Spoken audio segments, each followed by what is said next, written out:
From KUNC and the NPR network, this is In The NoCo. I'm Erin O'Toole.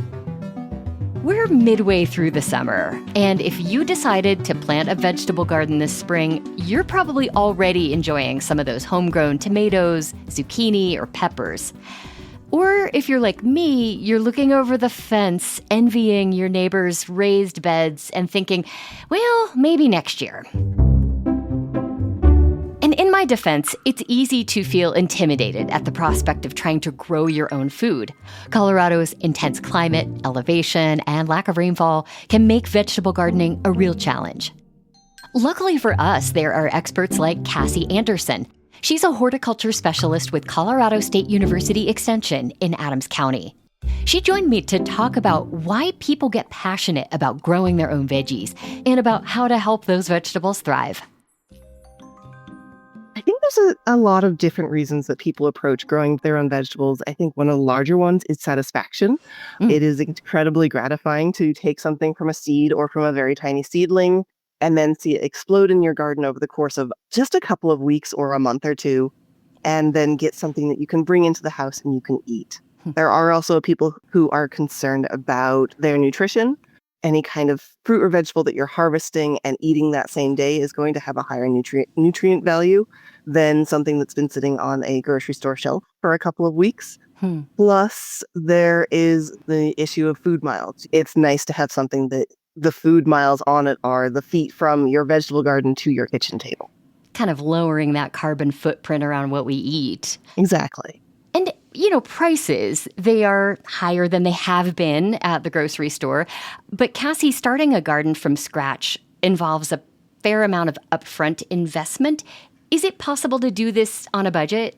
Yes. If you approach vegetable gardening strategically, you can keep your costs fairly low. If your main goal is to save some money and grow some of your own produce, you can have a garden that is in the ground. If you have access to some ground, you can water with an overhead sprinkler or with an inexpensive drip system and get going that way. Cassie, one thing you talk about is the 3 W's in starting a garden. That's deciding where you will plant, what you will plant, and when. Let's start with the where. How do I figure out the best location to plant my veggies? Yeah, for sure. Where you're going to plant your vegetables can be a really important aspect of having success or not in the vegetable garden. If you make sure that you have a location where you're getting at least 6 hours of sunlight a day that is not extremely exposed and doesn't have a lot of temperature ranges, that's going to give you the best success. One thing that you can do is have taller plants on the western side of the garden that will shade out your more sensitive plants. You can also use shade cloth, which I think is something that a lot of Colorado gardeners should invest in their gardens. It will reduce the intensity of the sun and help plants grow just that little bit better, especially the plants everyone wants, like tomatoes and peppers. What do you recommend as far as what to plant? Should I throw in a bunch of different things and see what grows best? If you're just starting out with vegetable gardens, you really want to plant what you like to already eat. I've seen a lot of newer gardeners, they plant the whole spectrum of vegetable garden plants, and half of them they don't like to eat themselves. And so the plants end up growing well, and then they have all of this produce that they don't know what to do with and have no interest in doing something with. So keep it simple at first. Grow things you know you will like. Like my family, we eat a lot of winter squash. We eat a lot of onions and potatoes. And those are things that I make a big emphasis of growing in my garden year over year. Okay. And you won't have to cart a big box of them to work to get rid of. Yes, I will not have to leave them on porches of my neighbors or in open windows of cars. And let's talk about when is the ideal time to plant. Does it vary by vegetable? Yeah, different vegetables have very different needs in when they want to be planted. We have 2 broad groups of vegetables. There are the cool season crops. These are things like our leafy greens, root crops like carrots and beets and radishes. Those we want to plant either early in the spring, so like as early as late March through the month of April, and often they will be wrapping up by midsummer. And then sometimes you can get away if you want a fall planting. You can plant those cool season crops again in mid to late July so that you can get a fall harvest. Your other option for vegetable crops is the warm season.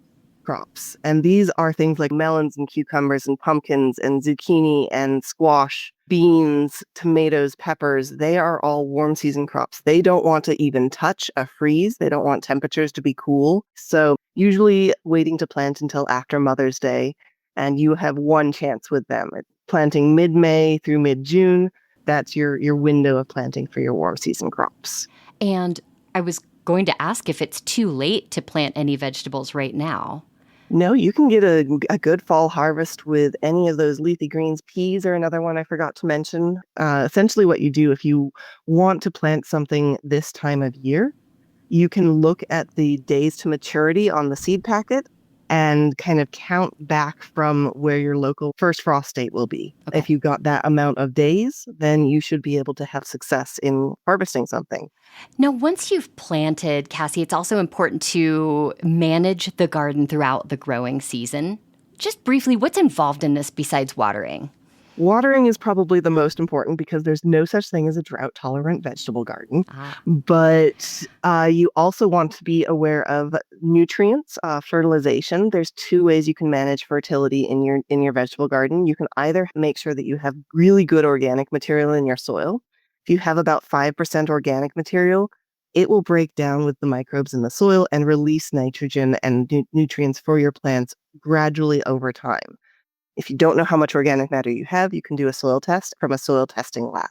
The other approach is to, if you don't have high organic matter, which most Colorado soils do not have 5% organic matter unless they've been supplemented, you will want to supplement with fertilizer of some kind. Knowing water is very important. Can I water by hand or do I need to have an irrigation system? You can water by hand, but it is very challenging to get the water penetration into the root zone with watering by hand.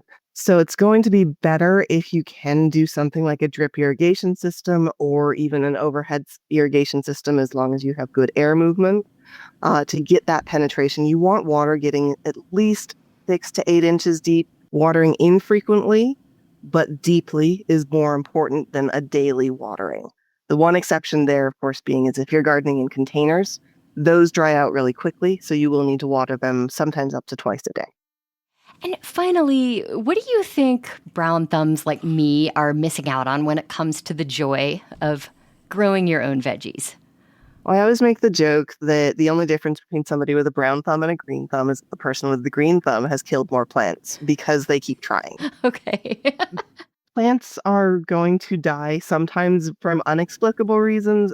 Perhaps you forgot to water them for a few days, but persistence and then learning to enjoy seeing the product of your efforts and energies is very, very gratifying. And also you can do it at any scale. That's the other thing. You don't have to have a 40-foot by 40-foot vegetable garden. You can have 3 pots with your favorite tomatoes and carrots in them. And that's still gardening and it's still awesome. Cassie Anderson is a horticulture specialist with CSU Extension. We'll have some links to resources for your own garden in our show notes and at KUNC.org. That's it today for In The NoCo. I'm Erin O'Toole. Thanks so much for listening.